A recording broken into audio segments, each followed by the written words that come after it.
চাকরির ক্ষেত্রে আপনি তার সালামের অপেক্ষা না করে নিজে আগে সালাম দিয়ে দেন, নিজে আগে সালাম দিয়ে দেন। কেন? আপনি যদি আগে সালাম দিয়ে দেন, প্রিয় নবী সাল্লাল্লাহু আলাইহি ওয়াসাল্লামের পক্ষ হতে একটা সার্টিফিকেট আছে আপনার জন্য। কি সেটা? ইমাম বাইহাকী রাহমাতুল্লাহি আলাইহি তার বিখ্যাত হাদিস গ্রন্থ শুআবুল ঈমান নামক গ্রন্থে বর্ণনা করেছেন হযরত আব্দুল্লাহ ইবনে মাসউদ রাদিয়াল্লাহু আনহুর বর্ণনা।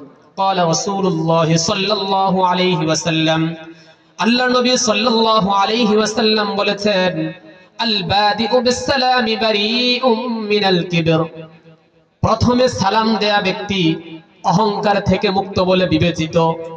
প্রথমে সালাম দেয়া ব্যক্তি, যে ব্যক্তিটা প্রথমে সালাম দিবে সেই ব্যক্তি অবশ্যই অবশ্যই আল্লাহর কাছে অহংকার থেকে মুক্ত বলে গণ্য হয়ে যাবে। সুবহানাল্লাহ। এক নম্বর ওষুধ। দ্বিতীয়,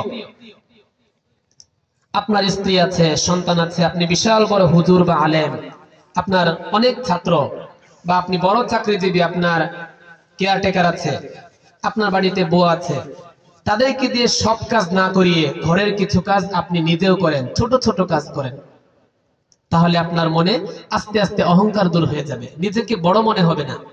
দলিল বুখারী শরীফের 696 নম্বর হাদিস, বুখারী শরীফের 676 নম্বর হাদিস।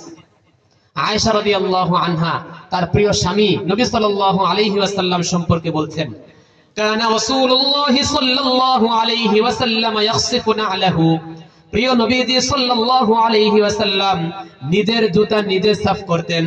নবীজির খাদেমের অভাব ছিল, নবীজি একটা ডাক দিলে শত শত হাজার হাজার সাহাবী উপস্থিত হওয়ার কথা না, কিন্তু না, নিজের জুতা নিজে সাফ করতেন।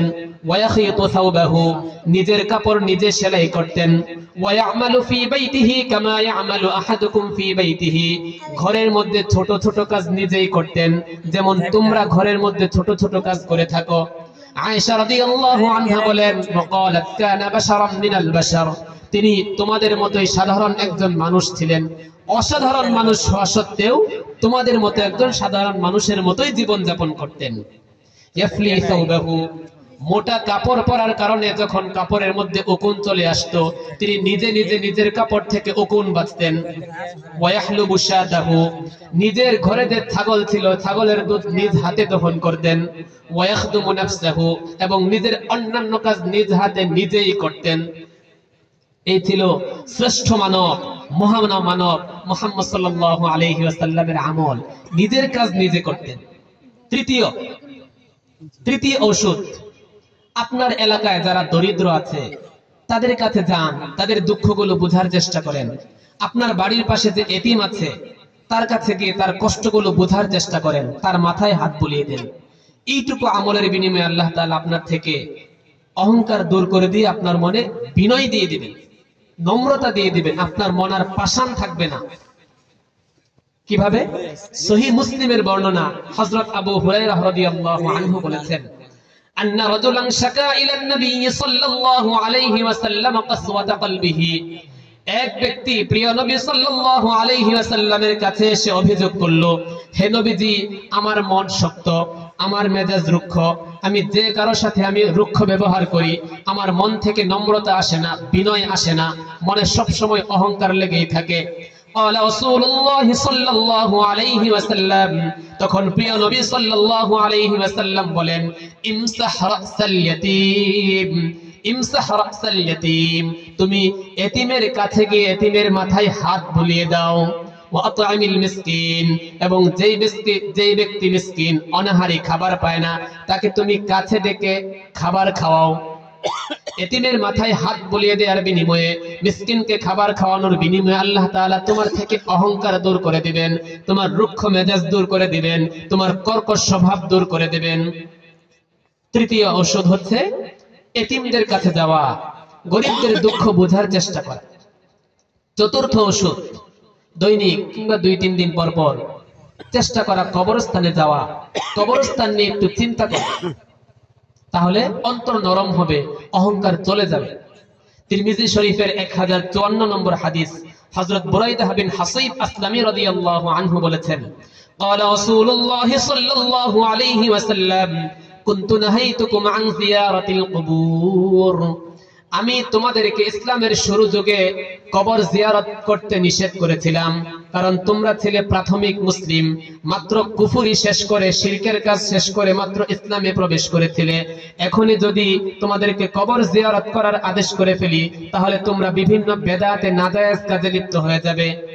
এখন যেহেতু তোমাদের ঈমান শক্ত হয়ে গেছে, ফাজুরুহা, তাহলে এখন থেকে তোমরা কবরে যাবে, কবরস্থানে গিয়ে কবর জিয়ারত করবে। ফাইন্নাহা তুযাক্কিরুল আখিরাহ, কারণ এই কবর জিয়ারত তোমাদেরকে আখিরাতের কথা স্মরণ করিয়ে দিবে। এই কবর জিয়ারত করতে করতে আখিরাতের কথা বেশি স্মরণ হবে, অন্তর থেকে কর্কশ স্বভাব, অহংকারী মেজাজ চলে যাবে, নম্রতা আসবে। 4 নম্বর ওষুধ গেল। 5 নম্বর ওষুধ, 5 নম্বর ঔষধ, মৃত্যুর কথা বেশি বেশি স্মরণ করা।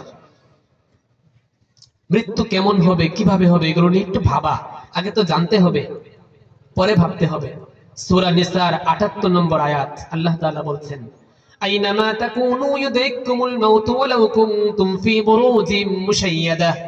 হে মুমিনগণ, তোমরা যেখানে থাকো না কেন, মৃত্যু তোমাদেরকে অবশ্যই অবশ্যই পাকড়াও করবে।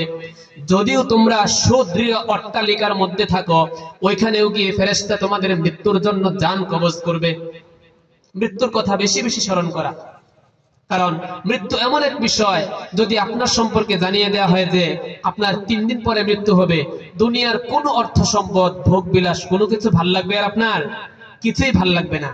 এজন্য প্রিয় নবী সাল্লাল্লাহু আলাইহি ওয়াসাল্লাম তিরমিজি শরীফের 2307 নম্বর বর্ণনায় হযরত আবু হুরায়রা রাদিয়াল্লাহু আনহু হতে বর্ণিত, নবীজি বলেছেন, আকসিরু যিকরা হাযিমিল লাযযাতি আনিল মাউত।